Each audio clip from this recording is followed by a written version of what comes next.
ceux qui ne sont pas réveillés, encore une fois, bonsoir tout le monde.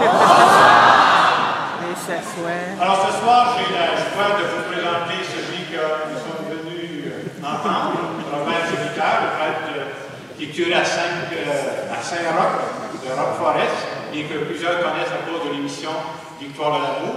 Première chose que je veux dire, merci Robert et Claude, on est très content que tu sois là.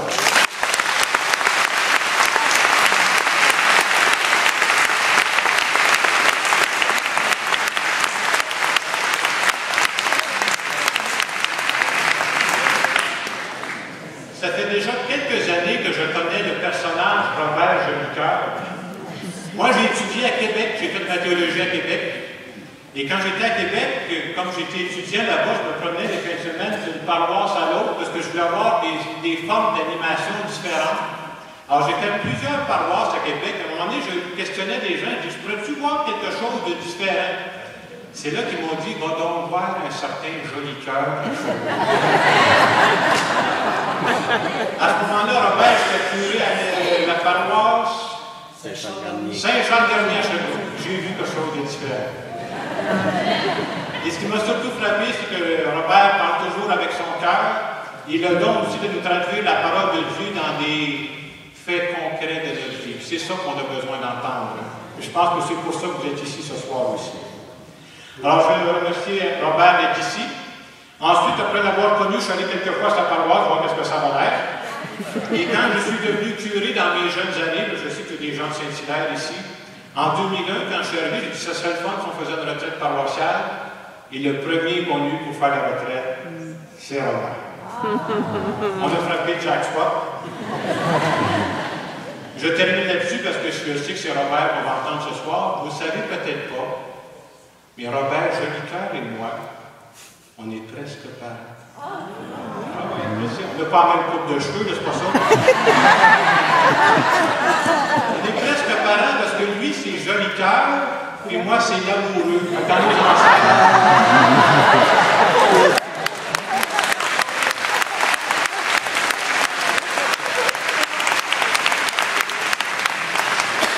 Alors, je vais maintenant arrêter de dire des niaiseries puis je laisse la parole à Robert. Merci, Robert.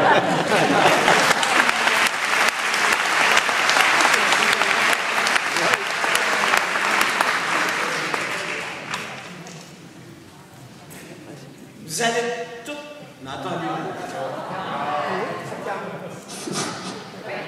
Vous allez tous me répondre ensemble. Bonsoir. Bonsoir. C'est la première fois que je viens à Saint-Hyacinthe de toute ma vie.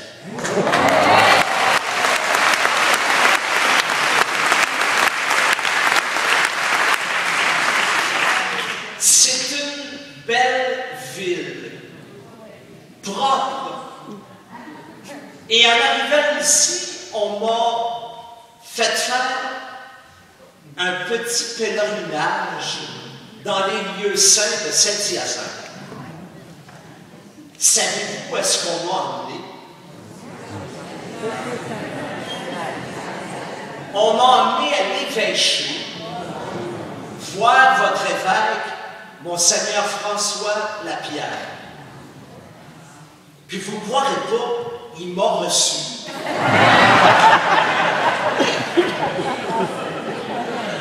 On s'est même assis ensemble. On a parlé un peu, puis il m'a dit, j'ai lu votre livre. Mais il n'a pas fait de remarque. Je suis allé ensuite voir la mère générale des Sœurs du Précieux Sang.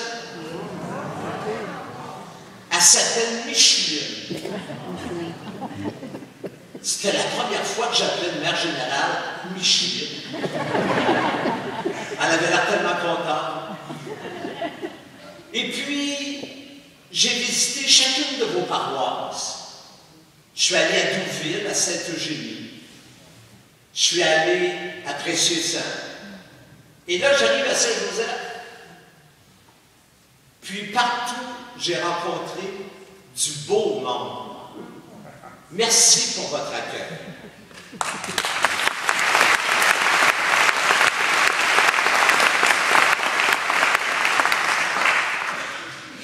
Introduction.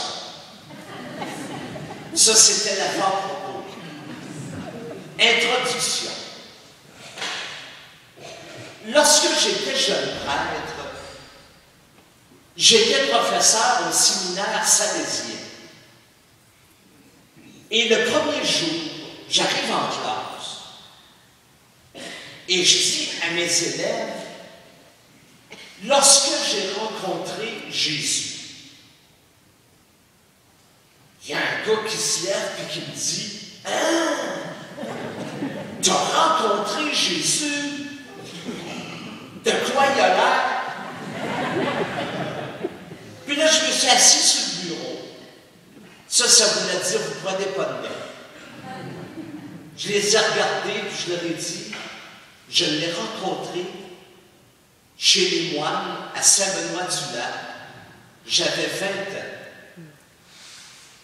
Vous savez, quand on a 20 ans, on s'interroge beaucoup sur les grandes questions de l'existence.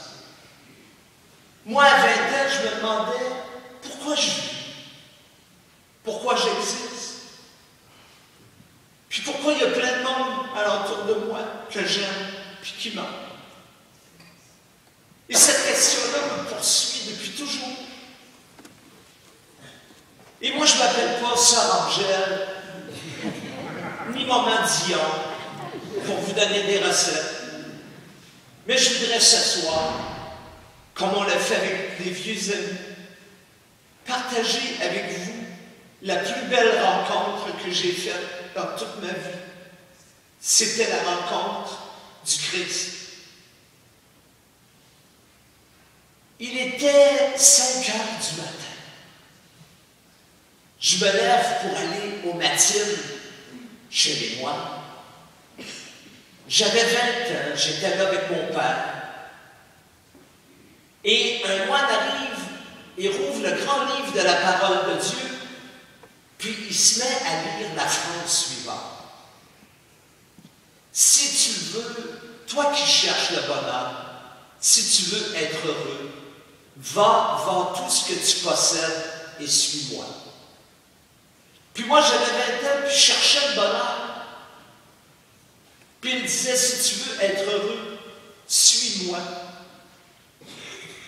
Vous ne me croirez pas, ça fait 36 ans que je suis prêtre.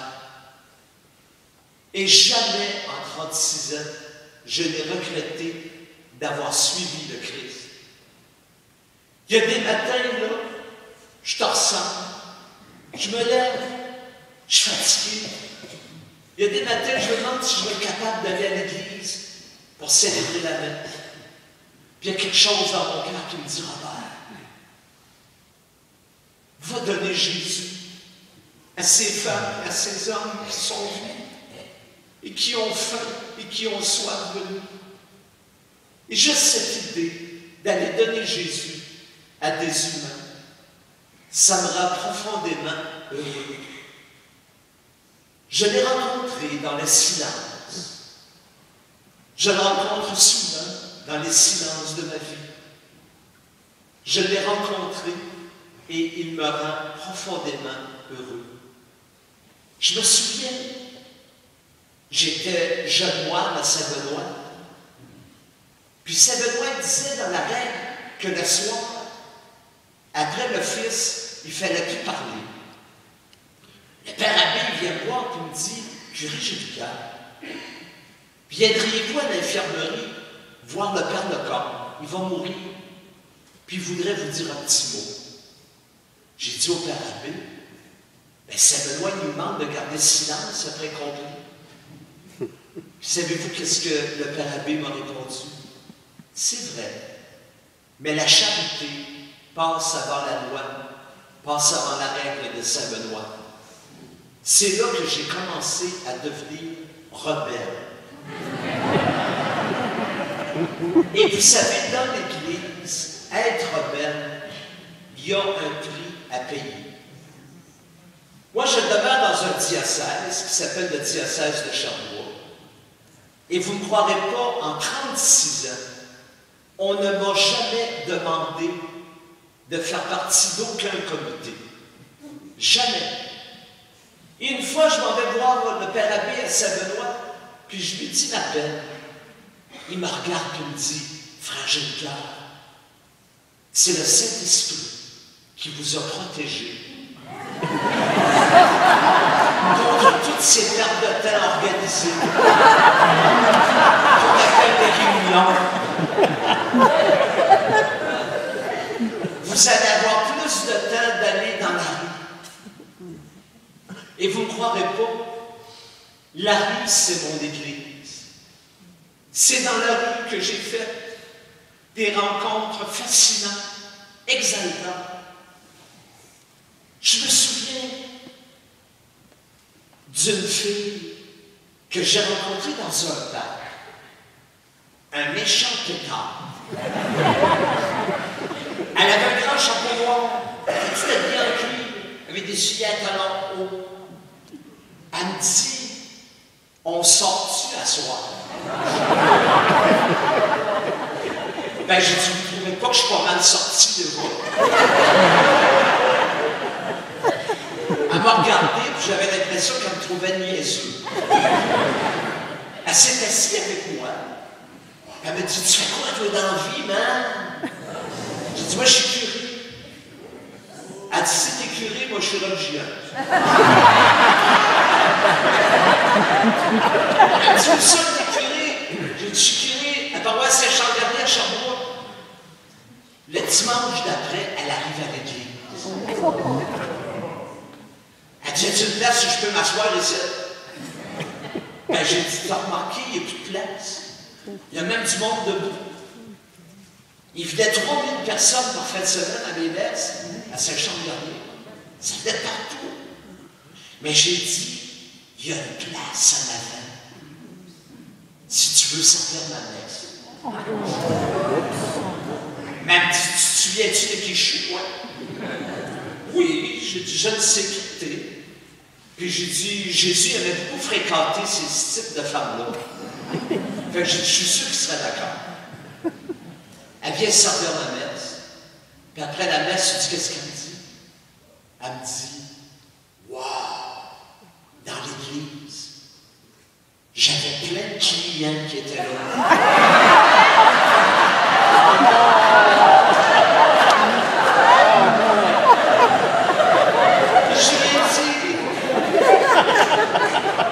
Même tes clients, ils sont bienvenus dans la maison de Dieu. Il est venu aussi pour eux autres. Une semaine plus tard, elle laisse une lettre dans ma boîte à lettres. Puis dans l'enveloppe, il y avait un billet de 100 $. Elle dit, c'est l'argent du dernier client que j'ai fait. À partir d'aujourd'hui, je change de vie. Et c'est grâce à vous. Découvrir le Christ dans la vie, à travers les rencontres que tu fais. Découvrir Jésus à travers les personnes qui mendient souvent l'amour. C'est toute ma vie. Et ça me rend tellement un prêtre heureux. Je me souviens une fois, j'étais venu passer des petites vacances à Montréal. Je demeurais au Grand Séminaire sur la rue Sherbrooke. Puis j'avais une clé. Je pouvais rentrer à l'heure que je voulais. Alors en revenant le soir, vers minuit, 1 heure, j'entends derrière les buissons une voix qui me dit, t'as-tu du chant? Et là, il sort une madame, laide. Je ne sais pas si vous comprenez ce que je veux dire. Moi, je suis laid, mais elle était vraiment laide.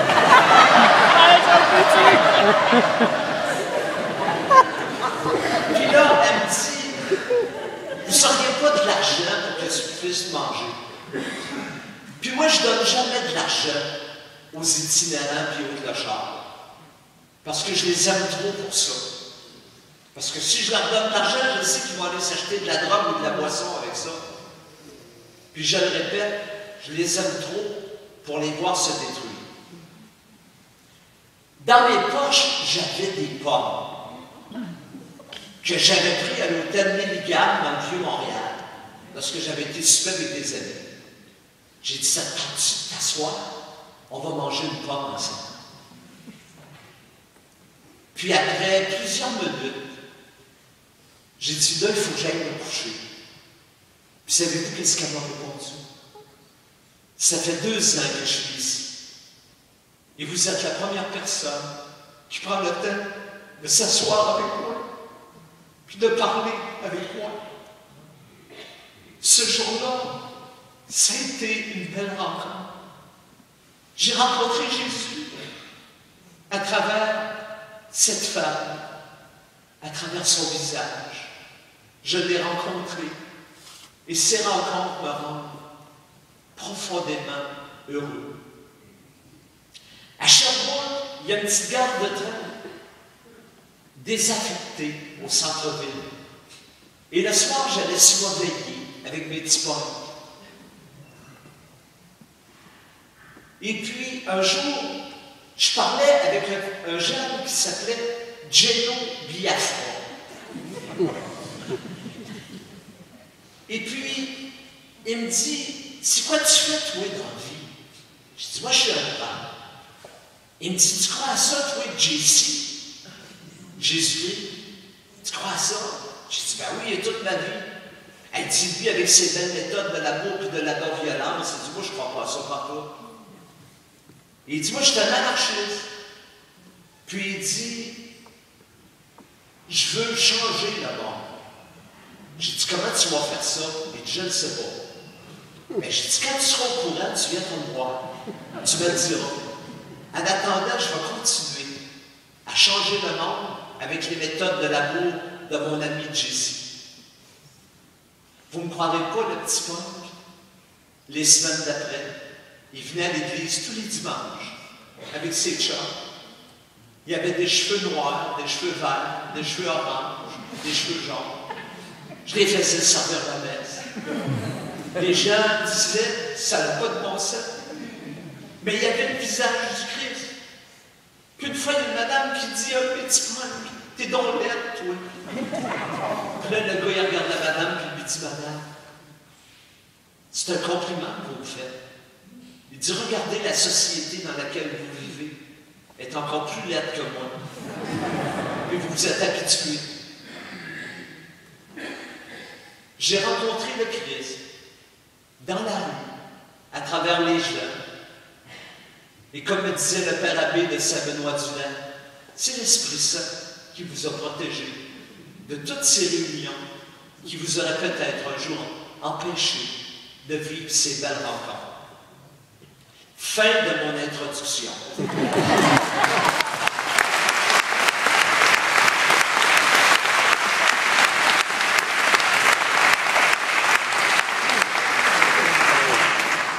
Première partie. Je n'ai pas de l'air intelligent, mais vous allez voir que j'ai de la méthode. Je suis allé à l'université aussi. Première partie. Un jour, je recevais mon Seigneur Maurice Couture à l'émission Le Pari du cœur. Pardon, à l'émission La Victoire de l'amour. Et à un moment donné, je demande à mon Seigneur Couture, qu'est-ce qui vous a fasciné chez Saint-Vincent-de-Paul? Il m'a répondu, ce qui m'a fasciné chez Saint-Vincent-de-Paul, c'est qu'un jour, il disait à ses frères, en prenant une médaille, chaque personne est comme une médaille. Quand vous rencontrez quelqu'un, vous voyez son visage, vous voyez un exclu, un marginal, un pauvre, un petit, un sans-voix, un mal-aimé. Tournez la médaille de bord, vous allez voir le Christ. Et ça m'avait tellement impressionné, ce que mon Seigneur Maurice Couture m'avait dit. Vous allez voir le Christ à travers les pauvres, à travers les petits. Et toute ma vie de prêtre, j'ai essayé de voir le Christ à travers le visage des humains, même si parfois, ça me heurtait un peu. J'étais au presbytère un soir. ça sonne. 9 heures. Puis mon Seigneur nous avait dit, ouvrez pas la porte le soir quand ça sonne, si vous ne connaissez pas la personne. Alors, vous me connaissez, je suis très obéissant. Alors, je lève la toile, puis je dis au gars qui était dehors, je peux-tu t'aider? Le gars, il me dit, je viens de voir un bébé. Il dit, tu voudrais-tu me baptiser? Ben, j'ai dit, je peux faire ça. Mais j'ai dit, attends-moi, je vais aller te rejoindre dans le stationnement, on va marcher ensemble un peu. Et c'était un gros rocker avec des tatous. Puis j'avais même pas peur. Je me suis dit, s'il faut que j'y montre mes tatous, moi aussi.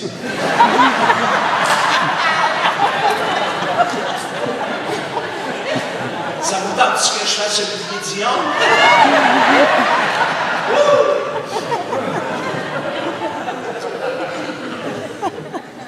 C'était pas dans le speech, là. Alors, je m'en vais rejoindre le gars dans le stationnement, puis il me dit, dimanche prochain, là, il dit, on va faire une grosse fête.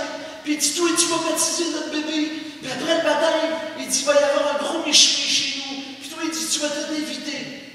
Ben, je dis, on baptise pas de même, là. J'ai dit, il faudrait prendre le temps de préparer un petit peu la célébration, puis voir si vous avez le minimum qu'il faut. J'ai dit, je vais aller chez vous. Demain soir. Il dit, on va t'attendre, on va faire plus loin. J'arrive chez eux. Il y était 4 gros rockers dehors, en train de prendre une bière. Il me dit, tiens, curé, il dit, ça c'est pour toi, la bière. Puis moi, vous ne me croirez pas, j'ai jamais bu une bière de ma vie. Puis c'est vrai, jamais. Du champagne, là, c'est correct. Pas de la bière. Fait que je prends la bière, puis là, le gars, il est allé en dedans.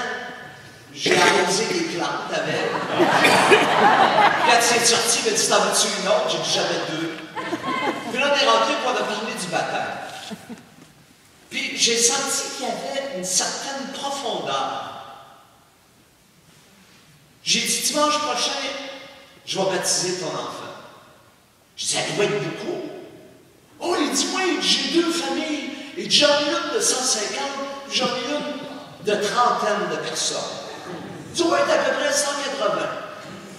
Puis j'avais une petite église à l'époque de 200 places. J'ai fait un baptême tout seul. Quand j'arrive au baptême, dans le stationnement, c'était plein de gros bicycles à gaz remplis d'habitude. Puis là, sur les t-shirts des gars puis des filles, c'était marqué Hells Angel. Je me disais, Robert,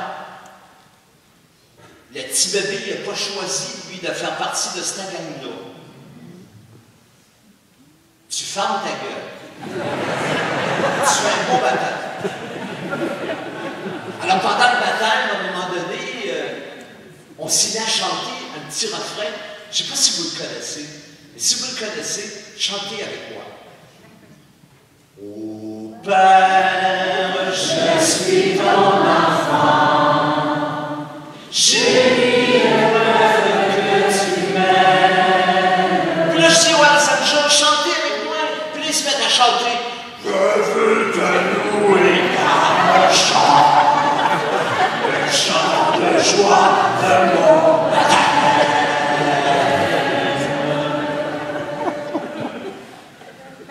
C'était presque aussi beau le jour du baptême. Puis à la fin, j'ai pris le petit bébé dans mes bras. Tu sais quoi que j'ai dit? Je souhaite qu'en vieillissant, ce petit enfant devienne plus un angel qu'un Hells Angel. Puis là, ils se sont levés, puis ils m'ont applaudi. Mais eux autres, ils applaudissent pas comme toi puis moi. Ils applaudissent. Voulez-vous essayer avec moi?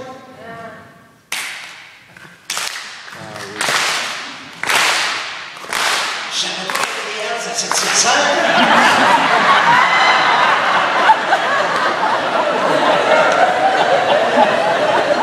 Puis là, je suis sorti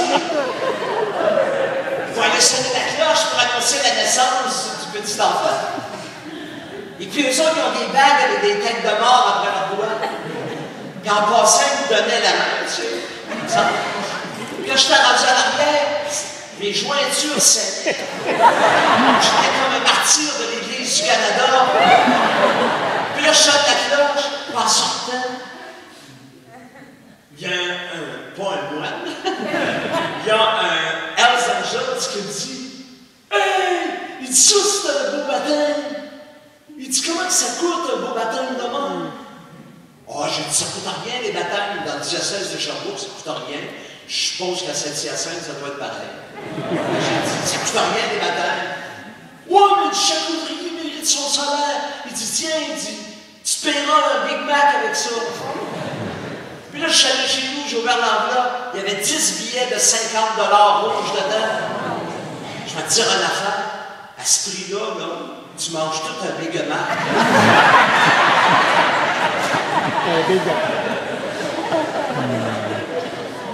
Mais la dernière fois que j'ai raconté cette histoire, je ne savais pas la suite. 2 ans plus tard, le motard vient me revoir au presbytère, puis il me dit, « Curé, j'ai le cœur, vous êtes capable de m'aider à sortir de cette gang-là.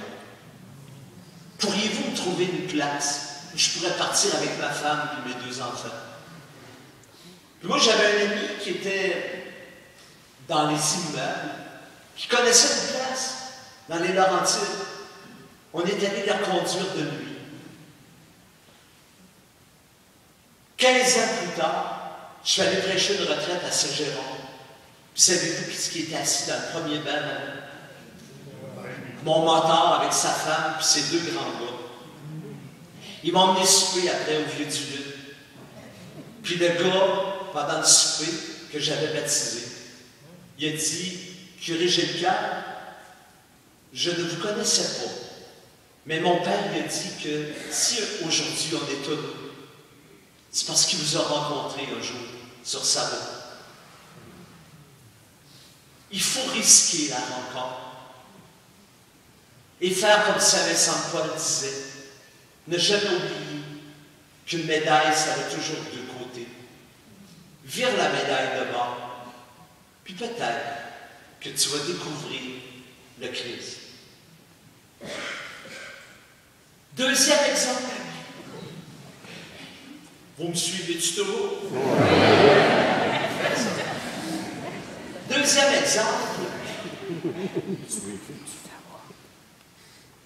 Une fois, j'étais au presbytère, puis arrive une fille. Elle me dit, « Peux-tu voir le curé? » Ah, j'ai dit, « C'est moi. » Ah, je me suis dit, je pensais que c'était le concierge.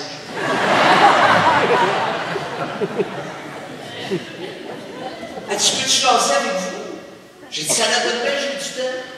Viens t'asseoir. » Mais ce que je me souviens, c'est que la fille a mangé de la gorge. J'avais l'impression d'être à une exposition de vaches agricoles. Et à un moment donné, après une demi-heure, j'ai dit, « Je m'excuse, mais j'ai dit, t'as-tu quelque chose à me dire? » Elle me dit, « Je m'en vais me faire avorter à l'hôpital. » Puis moi, je suis un prêtre de l'Église catholique. Je ne suis pas pour l'avortement, je suis pour la vie. Je ne suis pas pour l'euthanasie, je suis pour la vie. Je ne suis pas pour la peine de mort, je suis pour la vie. Mais en même temps, je me souviens toujours de ce que le cardinal Newman disait à ses prêtres. N'entrez jamais dans la conscience de la personne humaine. Tenez-vous plutôt dans l'antichambre de la conscience de la personne. Éclairez les gens. Alors, j'ai à la fille, viens, on va aller s'asseoir dans la chapelle ensemble. Tu vas parler avec Jésus de ton projet. On s'est assis ensemble. Puis à un moment donné, j'ai vu des grosses larmes qui coulaient de ses yeux. Elle s'est levée, elle est partie. Je me suis dit, c'est de valeur dans ta mère, mais on ne peut pas toujours réussir dans la vie. Parfois, ça ne marche pas. 1 an plus tard, elle revient. Elle avait un petit bébé dans les bras. Puis elle me dit, tu veux-tu le baptiser? Tu veux-tu le baptiser? Comment aurais-je pu refuser? Mais j'ai dit, tu t'en allais pas te faire avorter, toi? Elle dit, oui, mais elle dit, après avoir parlé avec Jésus de mon projet, elle dit, je suis allée voir ma mère. Puis mon mère me dit, tu sais, ton père et moi, on aurait préféré que vous soyez sûrs d'être 2 avant d'être 3. Mais si tu le gardes, on va l'aimer, puis on va t'aider. Puis là, elle me regarde, elle me dit, tu veux-tu le baptiser? Je l'ai baptisé. 16 ans plus tard, je la rencontre au carrefour de l'Estrie. Elle criait « Curé Jolicoeur, curé Jolicoeur, curé Jolicoeur ». Mais je dis « C'est qui cette folle-là? » Comme si on était venu du carrefour. Elle me dit « Tu es-tu? Je suis la fille de Laurenceville. » J'ai dit « Oui, je me souviens de toi. » J'ai dit « Où est-ce qu'elle est ta gomme? »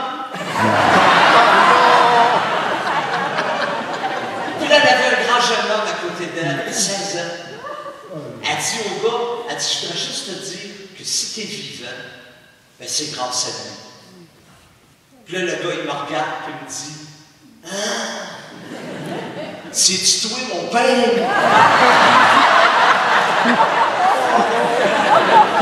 C'est le plus beau compliment qu'on m'a fait dans ma vie. J'avais redonné la vie à un enfant. Je n'ai jamais eu d'enfant, ni officiellement, ni officieusement. Mais si vous saviez, tous ces jeunes à qui j'ai redonné le goût de vivre, parce que j'ai pris le temps de les aimer, pris le temps de prendre soin d'eux, de marcher avec eux. Troisième exemple. Moi, je n'ai jamais eu d'auto. Êtes-vous au courant de ça? Hein, je n'ai jamais eu d'auto. C'est pour ça que j'ai eu besoin de Léon. On venait me chercher à Charlevoix. Je n'ai jamais eu d'auto. Mais j'ai toujours marché beaucoup dans les rues. Une fois, je marche sur le trottoir, puis il y a un gars qui avait un 4x4, puis il arrête et me dit « T'embarques-tu, curé Jolicoeur? » J'ai dit « Ça dépend où tu vas. » Elle dit « Moi, je suis prête à aller où tu veux. » Ça donne à bien, j'ai toujours rêvé d'aller voir jouer les Red Sox à Boston. Mais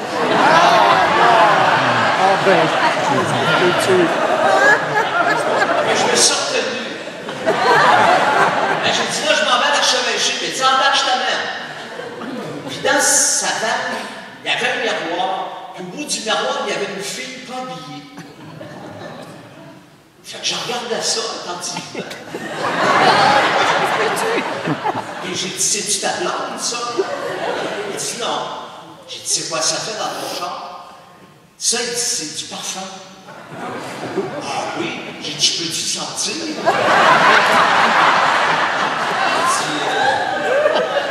je ne vois pas. Je m'approche pour sentir le parfum. Puis voyant mon intérêt pour la chose, il la décroche. Il la met dans mes poches. Là, j'arrive à l'archevêché. Mon évêque, il dit, tu sens donc ben bon. J'ai dit, mon Seigneur, je vous montrerai ça l'autre fois. Mais le dimanche, il est à l'église avec sa vraie blonde. Puis, je raconte l'événement. Elle me dit, c'est pas possible qu'il ait fait ça. Là, elle dit, on voudrait t'inviter à venir souper à soir chez nous. Je dis oui. J'ai dit, ça sera pas pire que ce que j'ai vu dans le char. Vous savez-vous qu'est-ce qui est arrivé après ce peu? Ils sont devenus le couple responsable de la préparation du baptême de la paroisse chez nous. Pendant 10 ans, ils m'ont aidé. Pendant 10 ans, ils ont pris soin de tous ces jeunes couples qui attendaient des petits-enfants. Et c'est là que j'ai découvert que l'Église, elle aurait avantage à ne pas moraliser, à ne pas culpabiliser, mais essayer plutôt de découvrir le divin qu'il y a dans chaque personne. Dans chaque femme, dans chaque homme, il y a de l'humain. Dans chaque femme, dans chaque homme, il y a du divin. Il faut toujours chercher. Et vous savez, l'Église, là, moi je l'aime. C'est vrai qu'elle a fait du mal à travers l'histoire, mais elle a fait trop de bien pour qu'on en dise que du mal. C'est pour ça que je l'aime, l'Église, malgré tout. Et souvent, ça lui arrive de dire des affaires qui me font de la peine.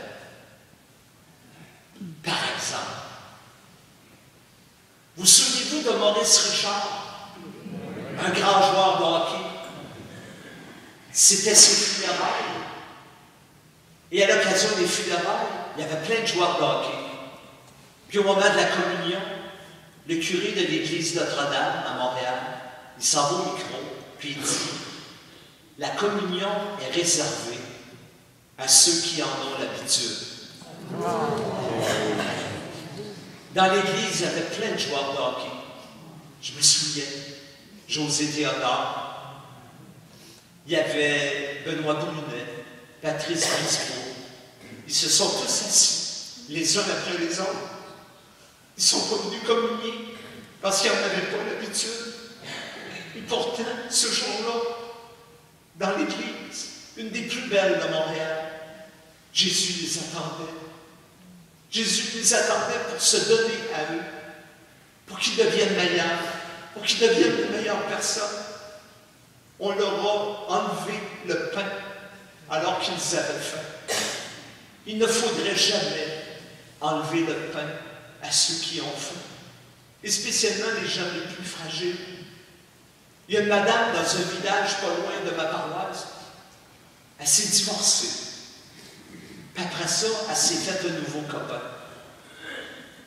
Puis elle est allée voir le curé, puis elle lui a dit « Est-ce que je peux aller communier? » Puis le curé lui a dit « Venez pas dans le village. Vous allez être une source de scandale pour les paroissiens. Allez plutôt ailleurs. » Puis elle venait communier à Serra, où j'étais curé.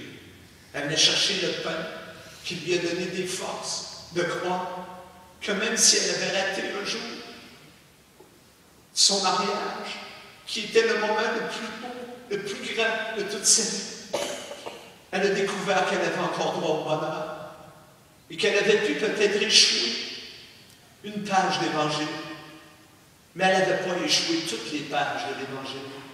Elle pouvait en réussir d'autres. Moi, ma sœur, ça n'a pas marché son mariage. C'est vrai, ça n'a pas marché. Mais elle a réussi d'autres belles affaires. Elle était gérante au carrefour de l'Estrie d'une boutique qui s'appelle Émotion. Je vous dis, j'ai jamais été magasiné là. Puis elle était bonne pour ses employés. Elle s'occupait des autres. Elle leur donnait des chances quand leurs petits-enfants étaient malades. Elle ne leur coupait pas leur salaire. Elle a eu des belles filles aussi. Elle a réussi l'éducation de ses filles. Elle a raté son mariage, mais elle n'avait pas le droit de rater toutes les pages d'Évangile. Elle en a vécu bien d'autres, et ça le fait d'elle une grande dame dont je suis fier aujourd'hui. Je m'en vais à Bécomo, prêcher une retraite avec la victoire de l'amour. Bécomo, il y a une madame, là, une Indienne. Elle a marché 12 km pour venir me voir à l'hôtel Comfort Inn. Elle arrive à 9 h le matin, puis elle dit au portier, « Je voudrais voir le curé Gélical. » Il m'appelle à ma chambre et il dit, « Il y a une femme qui veut vous voir. Je peux-tu vous l'envoyer? » Non, non, non, non. J'ai dit, « Mon Seigneur ne veut pas. » Mais je vais aller la voir. Je vais aller voir la madame. On s'est assis ensemble. Puis elle m'a dit, « J'ai eu 4 fils. Ils se sont tous suicidés. » Pour une mère, y a-t-il quelque chose de plus dur que de vivre la mort de son enfant? C'est un mystère douloureux qui nous déchire le cœur, qui nous démolit l'âme. Elle en avait parlé à son curé, puis pour la consoler, il lui a dit, « Madame, vous ne les reverrez pas au ciel. Parce qu'au ciel, il n'y a pas de la place pour ces gens-là. » Elle allait chercher une parole d'espoir. Elle est partie dans le désespoir. Et je lui ai dit, Votre curé est peut-être encore dans l'Ancien Testament. Passez dans le nouveau avec Jésus. Savourez son vin nouveau. Puis moi, je fais un pari avec vous. Quand vous allez arriver au ciel, vos 4 gars, ils vont être assis tout près de Papa mon Dieu. Parce que si vos gars ils ont fait ça, c'est peut-être parce qu'ils souffraient. Ils n'étaient pas méchants, mais ils étaient souffrants. Nous devons aux gens des paroles d'espérance. Qu'en avons-nous fait? Jésus n'avait que des paroles d'espoir à offrir aux personnes humaines. Il ne garochait jamais des pierres à personne. Il ne garochait pas de pierres. Il prenait plutôt le temps d'essayer de comprendre. Je suis allé en Abitibi avec la victoire de l'amour et je t'ai dit, je voyage avec ce monde-là. Puis quand je vais dans une ville, je fais comme quand je suis arrivé à Saint-Hyacinthe. Je me promène, je vais voir du monde. Je m'assois sur les marches de l'église, puis il y avait plein d'itinérants, des clochards. Je m'assois avec eux autres, puis il y en a un qui me regarde et me dit, t'es-tu à nouveau dans la place, toi? J'ai dit non, j'ai dit, moi je suis un curé. Puis ce soir, on est dans la grande salle de spectacle. Il me dit, t'es curé, toi? Il dit, t'es-tu comme le bon? Je dis, j'espère que je suis comme le bon. C'est parce qu'il dit, on est allé cogner tantôt au presbytère, parce qu'on avait faim. C'était marqué, le bureau est fermé pour passer lundi. Mais là, il dit, on est vendredi, c'est non. J'ai eu de la peine. Je me suis dit, peut-être que le curé est fatigué, puis il a le droit de ne pas être là le vendredi. Mais je suis sûr qu'il aurait pu avoir plein de bénévoles qui auraient pu accueillir ces humains-là qui avaient faim. Plein. Je suis allé au petit dépanneur, j'ai été chercher un lunch, on a mangé ensemble dans les marches. Puis je leur ai donné tous des billets pour venir au spectacle le soir de la victoire de l'amour. Je me souviens, René Martin était là, André Lejeune et bien d'autres. Puis j'ai raconté ça pendant la soirée. Puis vous ne croirez pas. Toutes les clochards étaient assis dans la première rangée à la. Puis dans l'assistance, le curé était là. Et je me suis dit, ça se peut-tu que même les curés ont besoin d'être évangélisés? Vous êtes chanceux ici à Saint-Hyacinthe d'en avoir un vrai. Un vrai familier.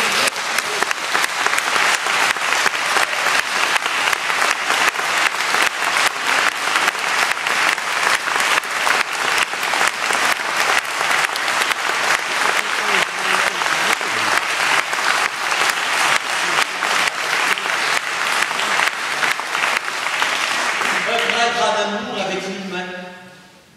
Un prêtre qui est convaincu que dans chaque personne, il y a aussi du divin. Fin de la première partie.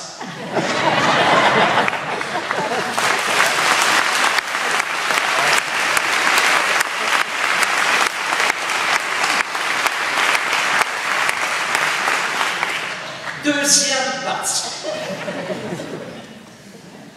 Rassurez-vous, il y en a juste 2.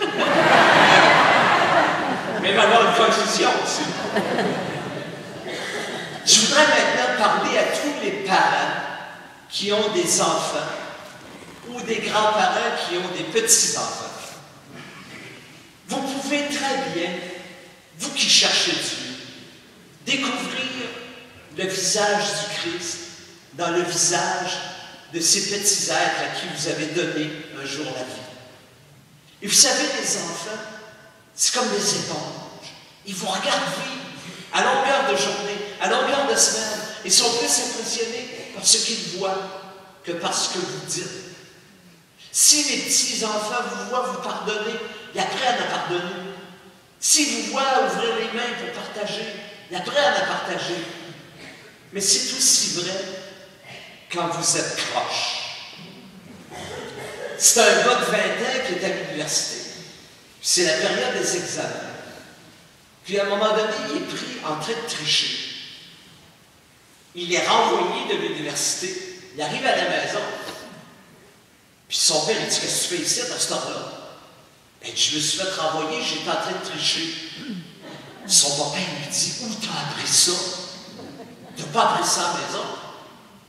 Puis là, le grand garçon de 20 ans dit à son père, c'est toi, papa, qui m'as montré à tricher. Te souviens-tu, quand j'avais 9 ans, on est allé au cinéma? C'était marqué gratis pour les enfants de 8 ans et moins. Puis tu te dis au monsieur, c'était du cinéma en plein air, que j'avais 8 ans pour ne pas payer. C'est toi qui m'as montré ça. Quand je suis devenu adolescent, papa, te souviens-tu? Je travaillais pour toi au magasin de fruits et légumes. Puis tu me disais, quand c'était le temps des fraises, tu dois mettre des fraises pas belles dans le fond, puis tu mets des belles sur le dessus. Le monde ne le verra pas. Puis tu te souviens-tu, papa?